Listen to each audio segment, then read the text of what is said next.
Hi, everybody, and welcome to the Property AI Report. This is your weekly digest of all things property and AI, co-hosted by me, Mal McCallion, and Matt Goddard. Hello, Matt. Hey, Miles, great to see you. Feels like at least 3 days since I chatted to you properly last. Indeed, yes, we were at the Property Mark One conference last Friday, which was a great event. Hopefully, a load of people listening in also went along and had just such a good time, and also probably ended up in the Fox pub afterwards. In the glorious sunshine, it was actually like stepping off an aeroplane, wasn't it? Coming out of the XL into that 28-degree heat. I certainly could see why everyone rushed to the beer garden to rehydrate. Yes, we're not used to this. This is not how England normally operates. I've got my factor 50 on every single day, come wind and shine. If it's winter, summer, I'm there. Yes, and if anybody's watching this on YouTube, then I'm clearly burnt, but that's just part of the course. Anyway, so we have got an absolutely packed show today. We're going to still try and keep it into our usual sort of 20, 25 minutes, but we're going to start with our property news. Okay, so this week, Nurture Group, that's Nurtur Group, have got some private equity investment. You may recall that they basically split off from the Guild of Property Professionals last year, maybe late last year, and also offloaded Fine and Country to the Property Franchise Group. But now they have themselves attracted a significant chunk of investment from quite a big equity house, man. Yes, it's been quite an interesting journey for them, haven't it? 'Cause the business was formerly known as Easy Property back when I think John Cook was leading the charge there with the Fine and Country and the Guild, and very much an estate agency business. And then I think John and the team started to acquire technology companies. So can't remember the exact order, but they acquired Starbury, the high-end website business run by Ben and Russ Sellers, Brief Your Market with Damon coming in as a sort of almost CTO in there, and then Property Jungle, Lead Pro, a few other technology companies, and at which point, I guess is the right word, pivots over to Nurture without the E group, and much more of a tech, maybe it was even called Nurture Tech at that stage. And as you say, last summer, it's almost broke away from that as estate agency beginnings and became a purely technology company. And now it looks like Damon and the board there have raised the money to effectively do a management buyout and to let Tosca Fund disappear off into the sunset and then take the company forward. Yeah, it's been a really interesting journey, like you say. Yes, if you look back to the Easy Property days, that was when Tosca Fund first got involved, and yeah, that was a project that got the kind of guild backing, didn't it? It was almost like they had Fine and Country at the top, and then they were going to have Easy Property at the bottom. But it's just a very difficult sell, isn't it? Obviously, we know now in hindsight what happened to Purple Bricks, 197 million of investment and sold for a quid. It's just not a cheap market. You just can't do it. If you're only going to go cheap, it just doesn't work. They lost the easy branding, but at the same time managed to segue quite cleverly into the Guild and Fine and Country, and then, as you say, Nurture Group, buying up all those tech businesses. Yeah, I think this has been a decent exit. I think it's been a good deal for all concerned. And yeah, now Nurture's in a position where it's got some serious backing and is presumably going to come out all guns blazing, and yeah, being looking to deliver even more technology products. So yeah, and I think that, as you said, to It's Damon. great to see. It's great to see some technology money coming in as well, isn't it? We've seen plenty of money coming into the agency side of things and the acquisitions by the big players over there, but also smaller independents. I was talking to someone in North London last week who is actively acquiring companies as well, but to see it on the technology side as well, and I get the feeling there's going to be quite a lot more money being spent in that area. Yeah, and as with any kind of massive technological shift, as we're seeing with AI, I think that everybody's looking afresh at who the potential winners are and how they're all lining up. And yeah, I think that Nurture, obviously, with its deep relationships with a lot of agents, is in a really good place. But yeah, it remains to be seen that there's a lot of legacy in there. How are they going to change all that to deal with the future? But obviously, they've got the backing to be able to do that, and the story the narrative they're able to tell is one that's pretty compelling. So congratulations to them, and yeah, looking forward to seeing where they go next. No, absolutely. So that's the first of our property news. Secondly, we're just going to very quickly cover, and again, just because it seems like no week can go by without a Rightmove story hitting. So this is Rightmove talking about, it's a campaign that they're doing internally within the industry about 6 superhero agents that are fronting their new campaign. It's something that randomly I got from one of the property news websites as an email shot this morning as well, like basically saying this is what we're doing, which I haven't received one from Move in so long. They're really pushing out with this. And look, I think celebrating estate agencies, enabling consumers to understand the role they play is really good. I also saw that Sean Adams of Cooper Adams came out and said that it was just a token gesture and basically something that was, yeah, just really, if they spent all the money that they'd earned, then it would be much bigger than six. But yes, it's an interesting play, I think, when you look at what they've done in the past and how it might play out in the future. No, absolutely. It's just interesting to see, going back to that first podcast where I was in Cleethorpes, that Joy Walker of Cleethorpes Agency is one of the six. And actually, I think I saw on LinkedIn, it's much broader than actually the six, from various people's comments about going to do some recording for Rightmove. So maybe this is the first iteration and first stage into that. Obviously, Sean Adams is never going to get the money he wants spent on it in terms of his price increases over the time, but it doesn't look like it's going to be the first and only beat of that sort of marketing cadence from them. Which makes total sense. Actually, trying to appeal to that and circle out some of the least angry agents, I think, is something that makes sense from a strategic viewpoint for Rightmove.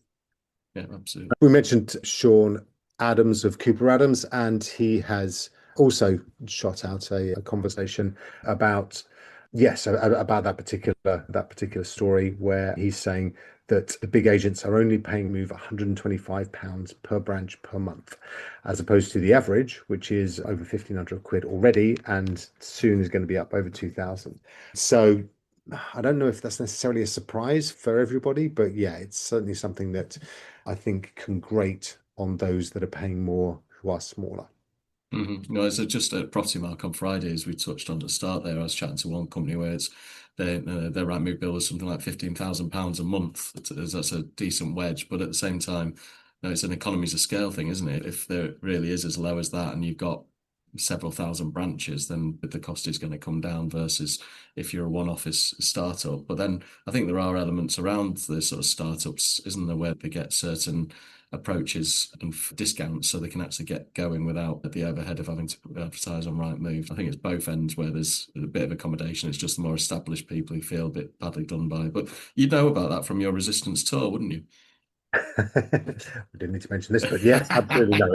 These agents all the way through. It is, yeah, honestly, that there's some really traumatic stories of people having to sell cars and all this sort of stuff, and being charged 50 quid a day for missing invoices and stuff like that. So it's, yeah, look, yeah, I think my views on the overall strategy of Rightmove are well known. I do think there's an opportunity to help people who are struggling. But yes, I think that this campaign is obviously something that they have thought very long and hard about. And also that their charging strategy, I think, is very much a on the hoof thing, depending on who kind of screams loudest, basically. Right. Yeah. And a continuation, in a way, if you squint from that, is the report that came out this week about which estate agent has been recommended by most by artificial intelligence as well. Yeah, exactly. So you've got the property portals like Rightmove recommending individual agents. And then, yes, you've also got AI, which was kind of like a new almost discipline called AI Mm. optimization, which everybody knows to a certain extent, understands the dark arts, the witchcraft that is search engine optimization. This is now AI optimization, which is how do you make sure that your agency is the one that ChatGPT will recommend if you ask for who's the best estate agent in Basingstoke. And that's going to be a new skill. It's something we're obviously looking at in massive detail here at Model Prop, because we think it's going to be the key to a lot of future visibility and thereby actual business success.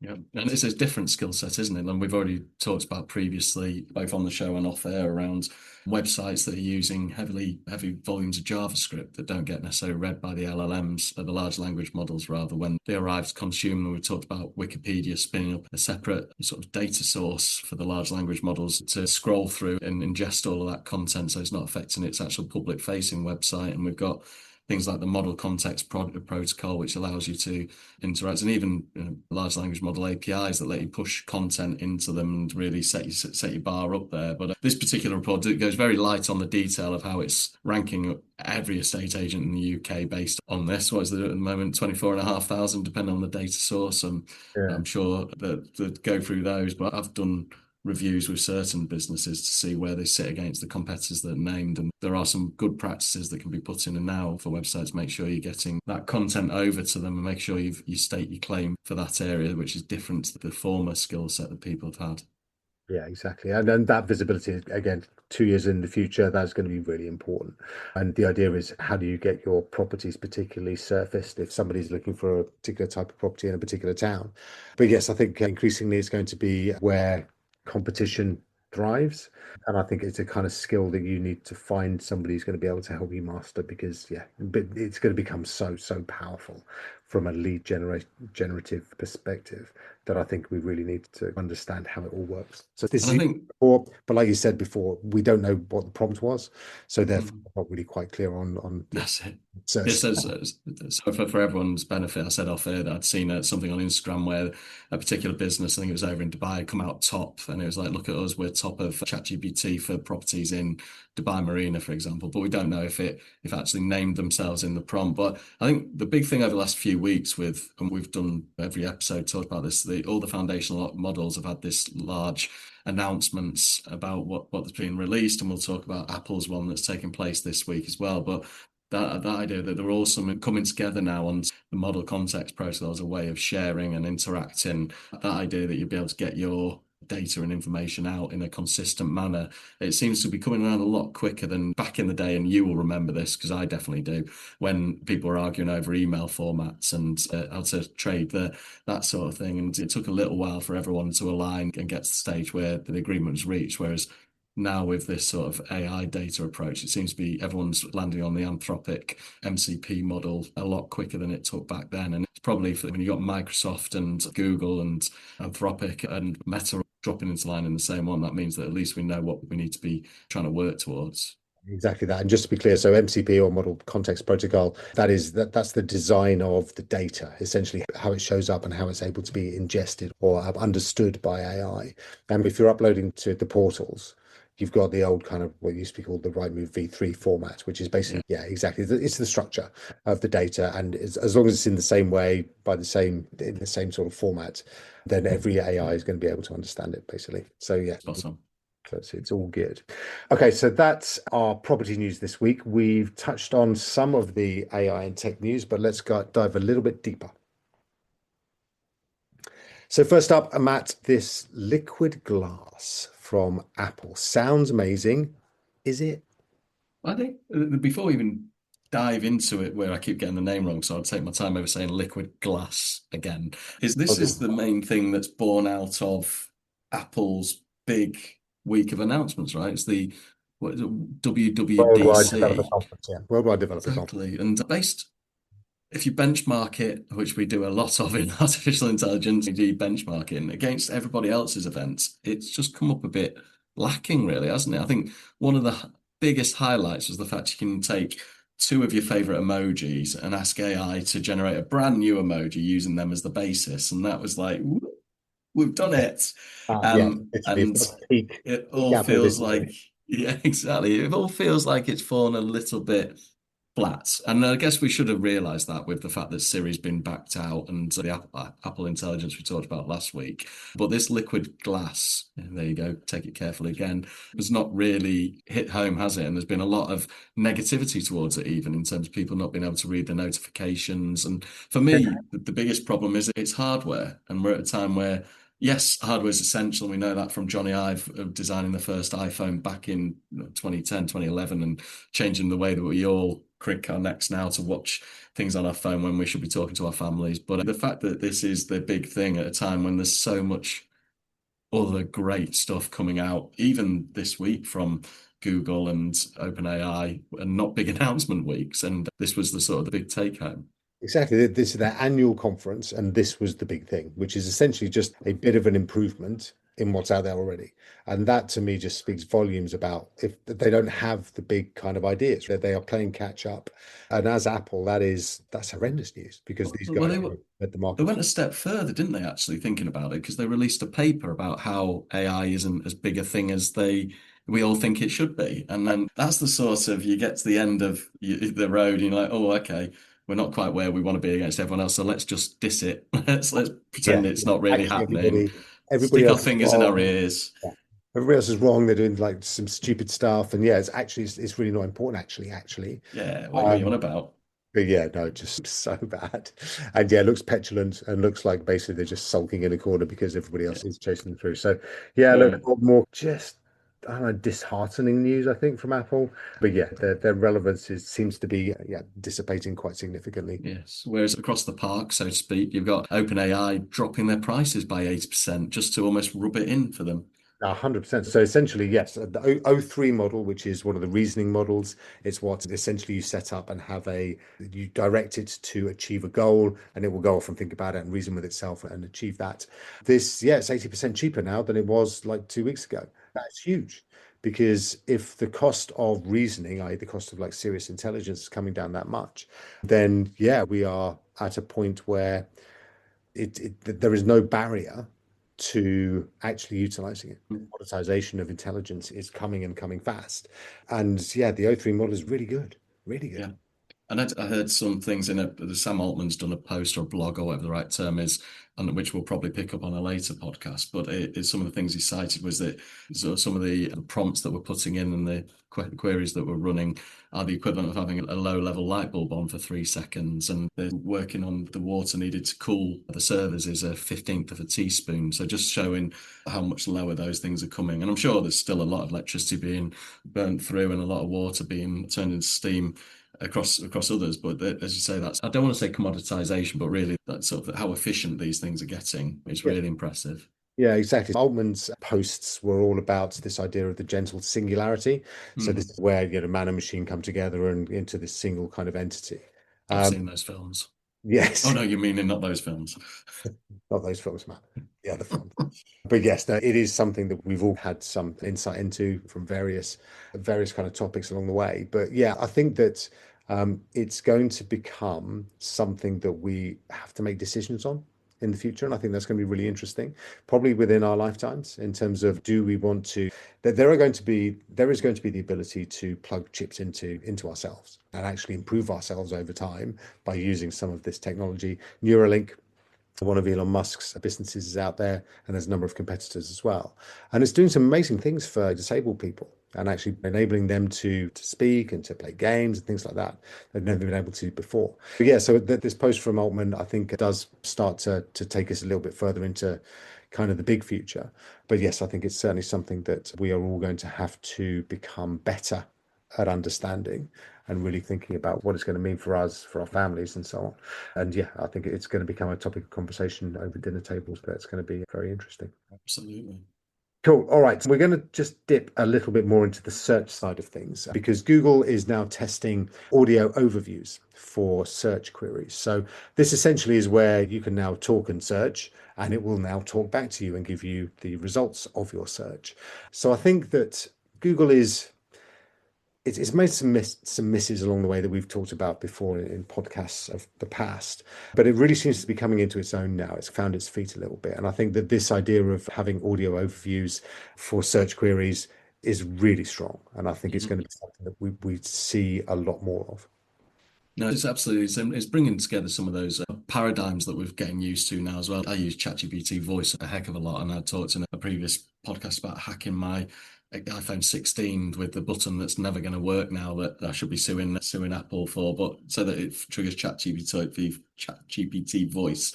Probably more eloquent than me, actually, if I used it to say that sentence. And I often walk around Camberwell, walk through Leeds earlier, talking to it, getting its responses, helping build elements off. And obviously, that's using pure AI in that respect. But the fact that Google are now bringing those elements that we've seen via Notebook LM into your search and actually converging the different streams. So it's not just do I use AI, do I use search, but actually I can use search and get those benefits that I have with AI where you don't need to just pick up your screen and look. You can keep your headphone in like I've got now and listening to it back as I'm walking on the street or out on the run or walking the dog or whatever it might be. Exactly that. And yeah, so I'm on the road quite a lot right now, and it's just so easy to just Oh chat. yeah, what are you doing on the road at the moment? We're going to talk about that, okay? It's private, but yes, I'm going to be in the north this week. Preston, Liverpool, Leeds, Sheffield, Hull, and York. Look at that. All of That those. could be your tour manager. Liverpool and Manchester. But yes, no, as I'm driving around, the ability to be able to actually have a sensible conversation with an AI is amazing, like literally amazing. And some weeks ago, some months ago, never possible. But yeah, you can now like really strategize different things. You can bounce ideas off. You can even ask it questions and you drive past somewhere and there's like a castle on a hill or something. And previously you'd just be like, oh, there's a castle there. Never going to understand what the hell it's for. But you can actually really start to say, I'm driving along the A428, going past this particular thing on my left hand side between these two places. What is it? It'll tell you. And then you can find out the history. Now, I might just be a geek, and my kids will tell you that's true.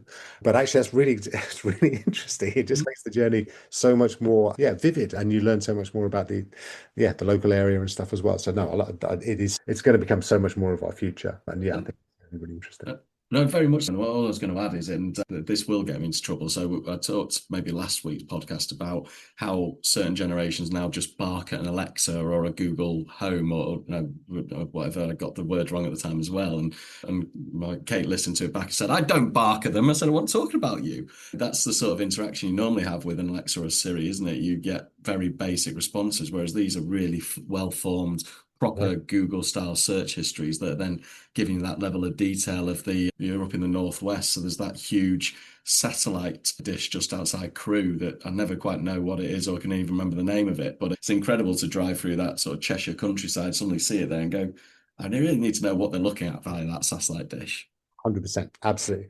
And yeah, I think actually OpenAI recently, maybe in the last week or two, released these new voice models that I don't know if that they are, and they're really quite relaxed and chatty, and it's so real, and they're just going to become more. So yes, that's something that I think everybody should try out. You really need to know as much as you possibly can about what is currently available because it's going to change so fast, and it'll just add so much to to how you go about your daily lives in preparation for what essentially is going to become the AI future. It's the Jodrell Bank Observatory, just in case anyone was interested. That might have lost us some subscribers. Bravo. We shall find About out later. 14 miles northwest of Crewe, northeast. Even more, the Jodrell Bank. That's coming after the end of the show when Matt can chat about it all he likes. We'll And have to stopped myself. recording. We'll have stopped. No, to my Google Yeah, no, search it's fine. overview. Yeah, carry on. That's fine. Anyway, we're going to cut that out. Yes, good. So next up, we're going to go to festivals. All right. So the Download Festival, no less, which I think you're a fan of, Matt. That's pretty heavy, isn't it? Yeah, it really is. But actually, it's causing problems. And the reason it's causing problems is because in the mosh pit, everyone's wearing smartwatches because they're health conscious at the same time as being big old rockers. But because they're throwing each other around and falling and all that sort of stuff, the smartwatches are calling the emergency services on their own. In significant numbers, hundreds, which actually can cause a problem because if there is a real emergency, then the emergency services are going to turn up. So the Download Festival has asked everybody to take off their smartwatches before Very they. sensible. Very sensible before they mosh out. Yeah, the Um, world we live in now, which is where if you would politely please, before you go off your head insanely, just take your watch off and think about other people. Absolutely. Makes perfect sense. The only similarity I've had is at Goodison Park when I watch things I've fallen asleep, and actually it's been a very dull 45 minutes. Yeah, I'm sure that's Very like rarely very loud noises. rarely happens, and now is going to be at the Bramley Dock. So the Paul Dickinson Stadium. Doing exactly the same thing. Bless it. All right, that is our tech and AI news this week. We are now going to just jump into our AI tool of the week. So, Matt, tool of the week this week, 11 Labs. We really love those guys. These guys do a lot of the audio. And particularly if you want to record yourself and then just type in a script, then it will enable you to have your voice over whatever that script is. They've released something new, haven't they? And it's pretty special. They have, and as you say, it's pretty special to start with. I listen to various podcasts where the host puts in as a large essay or a subject matter, and the 11 Labs version talk to us. And I, to be honest, couldn't tell the difference. But now the latest iteration's got the ability to tag with your passion, your whisper, your humor, whatever you need to along the way. Lol. Does it Yeah, got? yeah. Yes, exactly. And to add that extra dynamic as if we were. Now, some of the podcasts I listen to, American podcasts, I'm sure you do the same, Mal, and they are the polar opposite to us. I like to think we're calm, measured. Occasionally I'll let off a high-pitched squeak, but that's just because I'm very excited. Whereas they come in from the start in Exciting times beast of your life. mode. Exactly. And now you can add that sort of sensitivity to your voiceover views. You can add that passion and by using these tags. And certainly from what I've seen and tested with it, it's very powerful and very sort of simple to use. Yeah, exactly that. So yeah, historically, And again, understandably, it's been quite difficult to get AI to show too much emotion, to actually hit the kind of peaks that regular listeners are used to hearing from us on this amazing podcast. But yes, now you can actually just tell it to be enthusiastic or a little bit serious, and it will go off and do it. And it is an incredible piece of kit. And if you think that we're entering a future where essentially we're going to be talking to AI a lot, then its ability to mimic a lot of human traits is going to allow us to really lean into it. There are obviously risks. Actually, what then happens if people are so convinced that this AI is human, then that they do things they wouldn't otherwise do, reveal information about themselves, PIN numbers that they wouldn't otherwise do, then that's obviously something of risk. However, I think like with all of this stuff, we're going to get used to it. We're going to find ways to secure it. And it is just an incredible experience. But yes, just to be clear, on this podcast, it's only ever humans. 100% authentic so far. Unless we tell you that it's not at some point in the future. But we're not going to do that. All right, that is all we've got time for. Yet again, we have absolutely crammed so much into this episode. Thank you, Matt, for all of your thoughts and commentary this week. Great to catch up, Mal. Yeah, your week busy this week? I'm up in Leeds, hence another different background, a different hotel, a different suspicious lighting effect on my face. Leeds, and then back to London for 3 days to see off. And you're setting off on a 4-day tour. I am, yes. I'm going, as you're coming down the M1, I'm going up the M1. So yes, I'm going to the north. And yes, Liverpool, Manchester, Leeds, York, Hull, places like that. So yeah, no, looking forward to that very much. Seeing some great agents as I go through. And yeah, just talking even more about the AI we're talking about today, because it's so amazing and it's really important that everybody understands it. So listen, Matt, thank you for all of your thoughts again. Good to see you, Mal. Likewise, thank you everybody for listening too. We will catch up again next week for even more property and AI news, and we'll see you in a few days. All the best. Take care. Have a great week, everybody. Cheers. Bye-bye.